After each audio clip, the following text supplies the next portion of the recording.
আসসালামু আলাইকুম। Hello guys, আপনারা সবাই কেমন আছেন?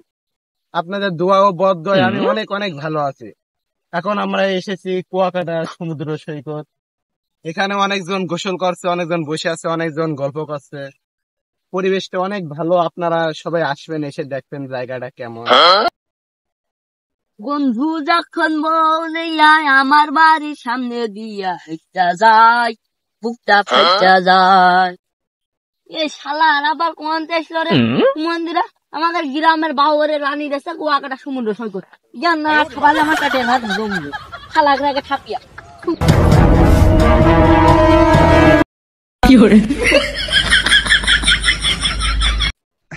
আল্লাহ, কি রে আমার ঢেসা মিললো। এ তো অবস্থা খারাপ হয়ে গেল। প্যান্ডেল ম্যান্ডেল কোন গেল? আমার লোক কোন গেল রে ভাই? তুই দাঁড়া, দৌড় মারিস নে, দৌড় মারিস নে, দাঁড়া।